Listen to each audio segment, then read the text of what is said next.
Apple n'a pas de monopole, hein, désolé. Apple n'a aucun monopole. Apple a des concurrents. Apple n'est même pas le premier vendeur de téléphones au monde.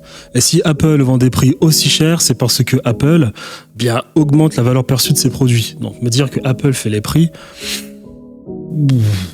Il y avait des files d'attente de dingue lors de la sortie de chaque nouveau smartphone devant les Apple Store. T'appelles ça un monopole? T'appelles ça un monopole? Apple, sur toute sa chaîne de production, n'a aucun monopole. Hein. Toute sa chaîne de production. Elle dépend de la Chine. En plus, Apple est d'une anti-fragilité, mais indécente. Ils conceptionnent leur téléphone dans le meilleur endroit du monde, les États-Unis d'Amérique. Ils fabriquent leur téléphone dans le meilleur endroit du monde, la Chine ou bien l'Asie, ils sont en train de transiter vers l'Inde et le Vietnam, voilà, ok. Et ils vendent leur téléphone dans le meilleur endroit du monde, l'Europe, qui ne sait faire que consommer. Pour un producteur, la question n'est pas seulement d'accroître son prix de vente, c'est de pouvoir continuer à vendre autant qu'avant, à ce nouveau prix plus élevé, et donc d'avoir des recettes totales plus élevées. Or, de ce point de vue-là, dans notre économie, dans notre société, nous ne sommes pas égaux. Certaines personnes peuvent augmenter leur prix de vente et continuer à vendre autant. Mais d'autres ne le peuvent pas. Il y a dans l'économie deux grandes catégories d'acteurs. D'un côté, ceux que les économistes appellent les faiseurs de prix, une mauvaise traduction de l'anglais, langue de la science économique, où on parle de price makers. Les faiseurs de prix, c'est avant tout les entreprises. Et de l'autre côté, il y a les losers, les preneurs de prix, c'est-à-dire les personnes qui ne sont pas en mesure d'accroître le prix de ce qu'elles vendent ou de baisser le prix de ce qu'ils achètent. Un peu bizarre son explication, elle est un peu bizarre, parce que si tu fais du business, tu te rends compte très vite que faiseur de prix ou bien preneur de prix, c'est un peu du folklore dans le sens où le marché a toujours raison. Hein.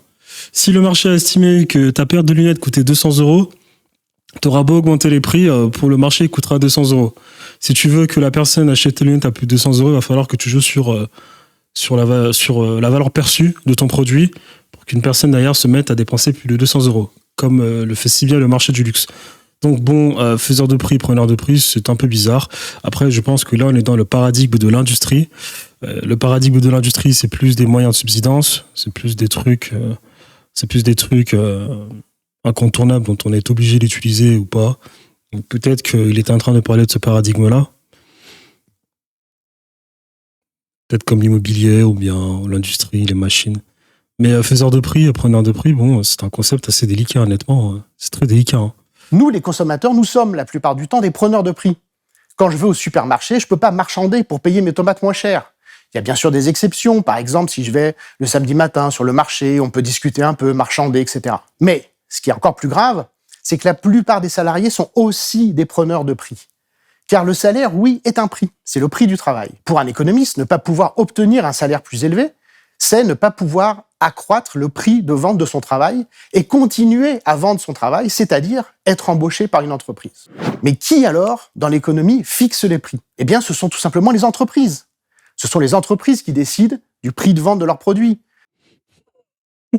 Je suis pas du tout d'accord. C'est pas du tout les entreprises. C'est le marché. Je suis pas d'accord. En tout cas. Du prix auquel elles achètent les choses et donc, on l'a dit, du salaire qu'elles versent à leurs employés. Et qui, plus précisément encore, peut vendre plus cher sans perdre de clients. C'est pas du tout le cas de toutes les entreprises, très loin de là. Ce n'est en fait le cas que d'un petit nombre d'entreprises, mais qui sont les plus grandes, les plus importantes dans l'économie. On peut citer par exemple les entreprises en situation de monopole, qui vendent un produit considéré comme unique par leurs clients. Ça a longtemps été le cas d'Apple. Voilà, donc là, il parle de monopole.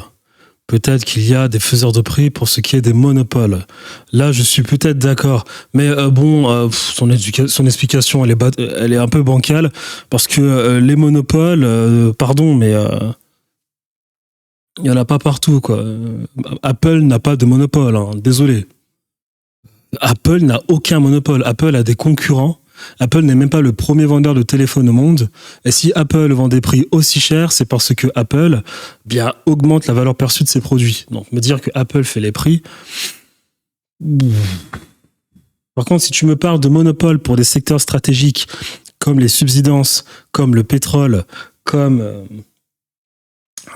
comme je sais pas moi, des machines industrielles qui peuvent servir pour l'automobile ou bien pour l'agriculture, ça je veux bien l'entendre.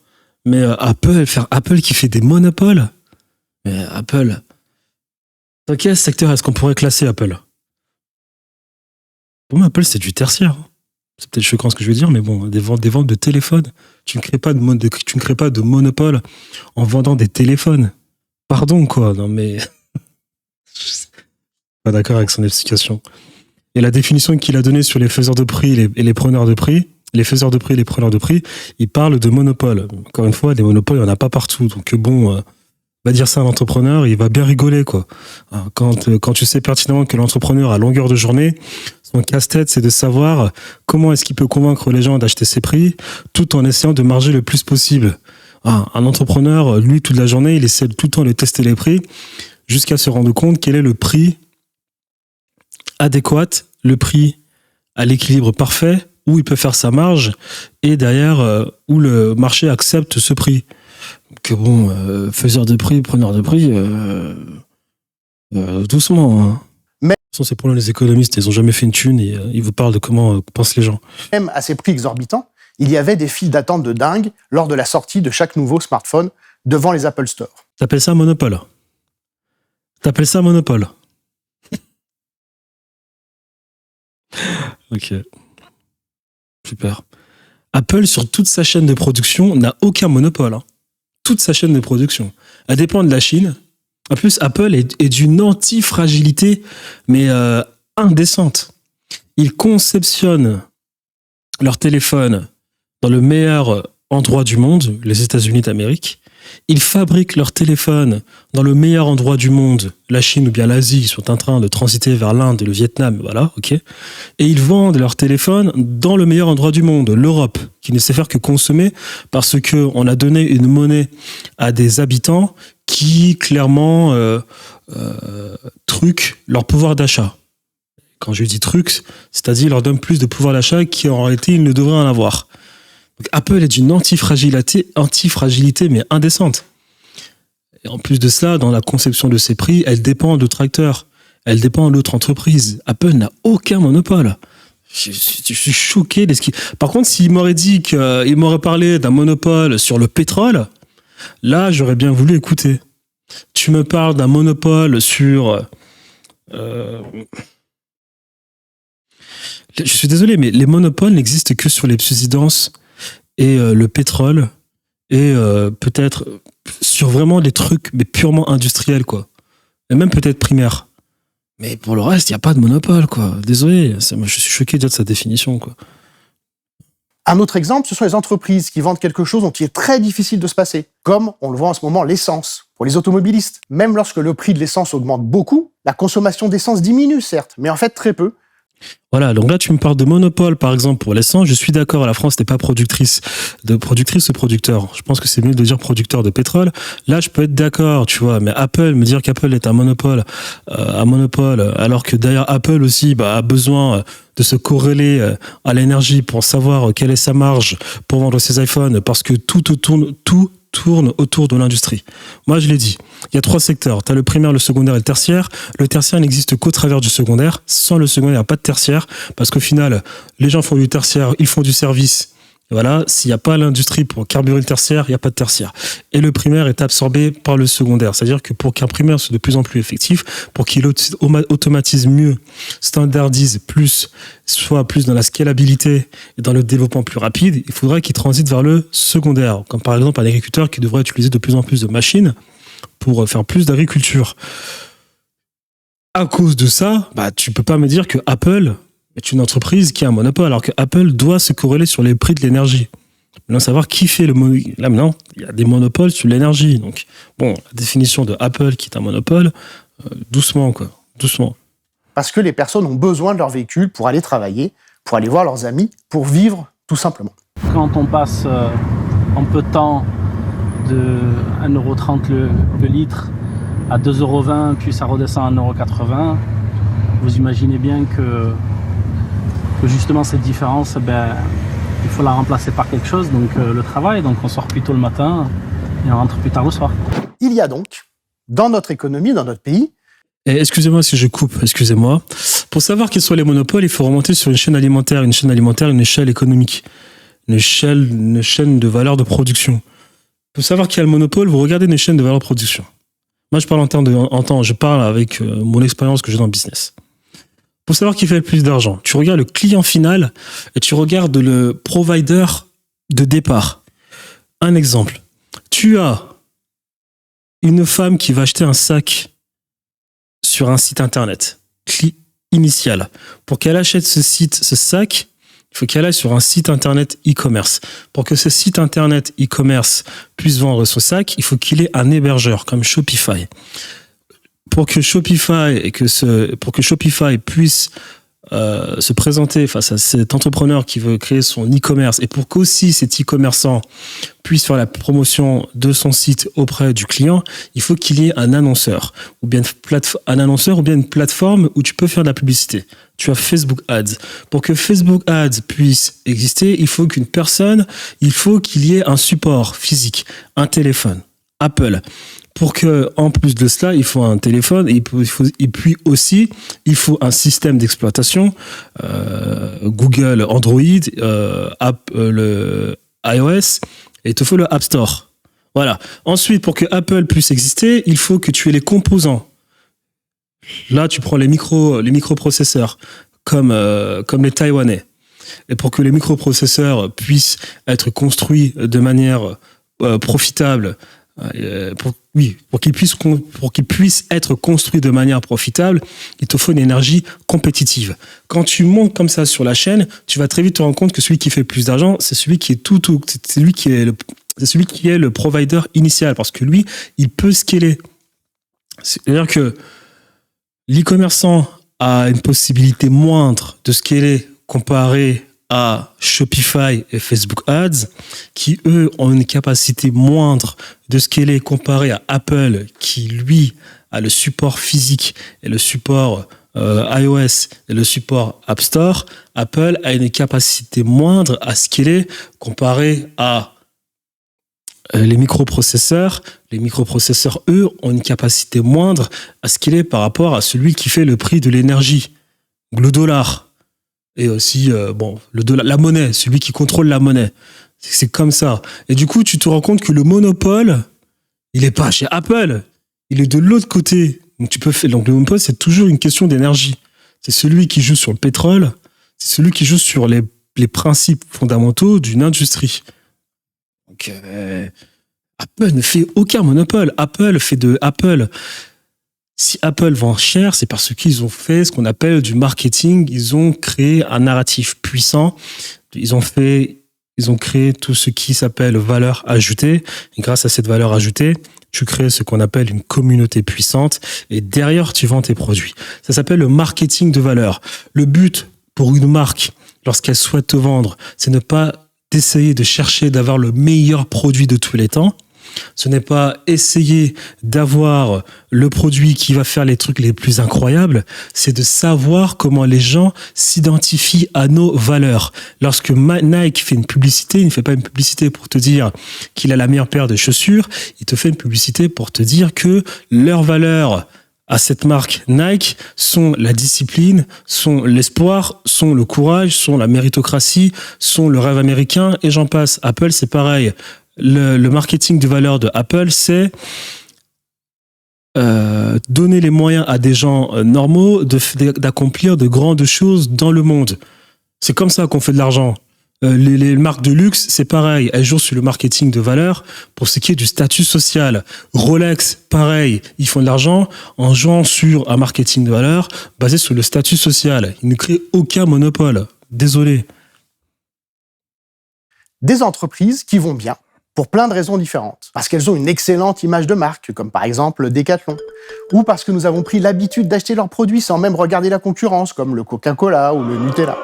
Ou encore parce qu'elles vendent... Tu vois, qu'est-ce qu'il vient de dire là? C'est vraiment scandaleux, quoi. Les gens achètent. Posez-vous la question lorsque vous souhaitez, lorsque vous n'avez pas envie d'acheter quelque chose, dans votre tête, vous allez avoir en tête plein de marques. Mais dès le moment où vous allez souhaiter, dès le moment où vous aurez cette envie d'acheter quelque chose, bizarrement, vous aurez en tête que 2 ou 3 marques.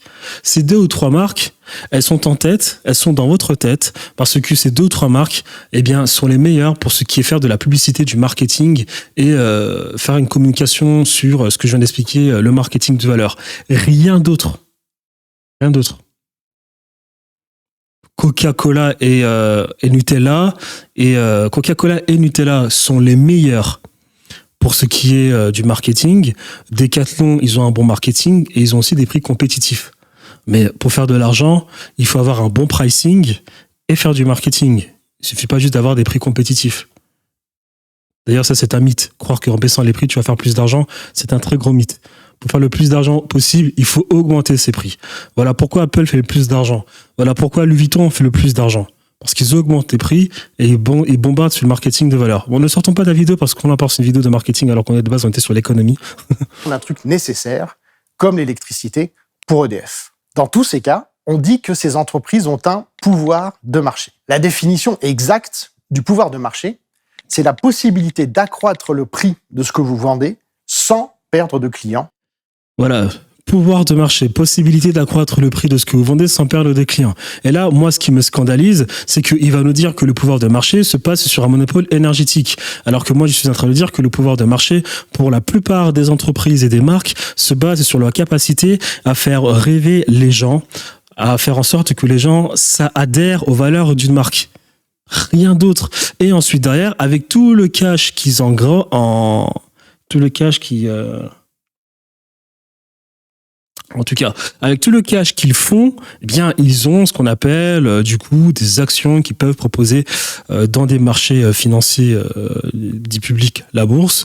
Et donc, du coup, avoir plus de capitaux pour accroître les bénéfices de l'entreprise. Mais le pouvoir de marché, moi je pense que là, dans ce qu'il explique, il y a un gros amalgame entre la capacité pour l'entreprise à faire plus d'argent en augmentant ses prix et derrière cette capacité et derrière ce paradigme économique dont il essaie d'expliquer par rapport au monopole.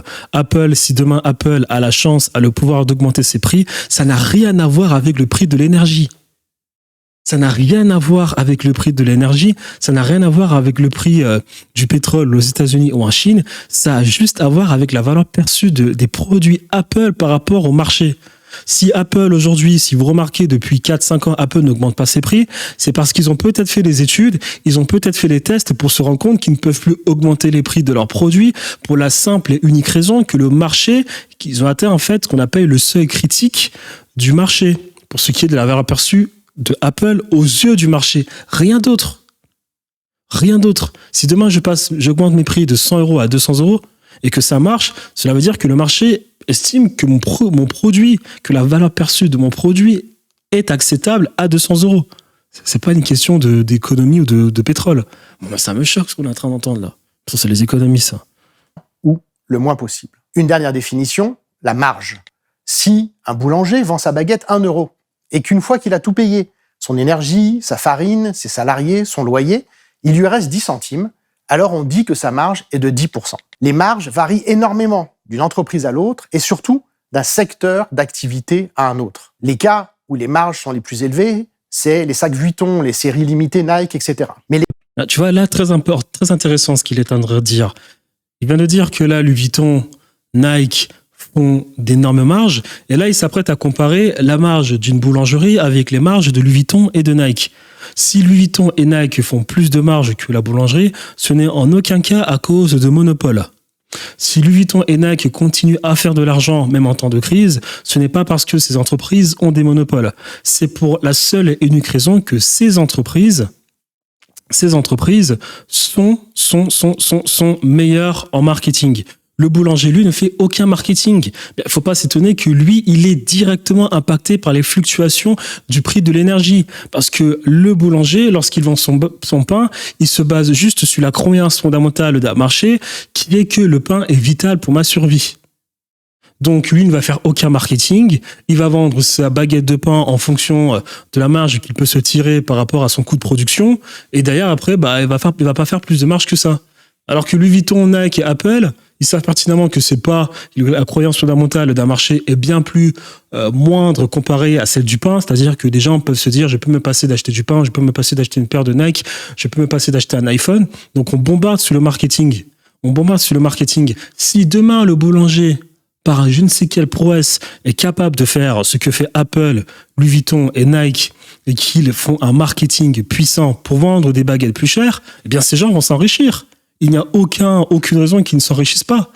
Donc les monopoles et le pouvoir d'achat, le pouvoir de marché d'une entreprise, le monopole énergétique et le pouvoir de marché d'une entreprise, ça n'a absolument mais rien à voir. Rien à voir. Bien évidemment que lorsque tu es nul en marketing, lorsque tu n'es pas capable de contrôler les prix de ton entreprise, bah oui, tu dépends directement de l'inflation, de la fluctuation de l'énergie et de monopoles que peuvent faire certaines entreprises, notamment en industrie et surtout aussi dans le financier.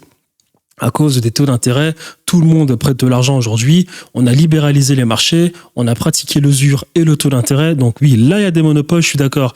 Et donc dans le tertiaire et dans le secondaire, tu as des monopoles car tu as des grands patrons qui souvent sont même aussi des patrons du financier qui maîtrisent des chaînes de valeur de production.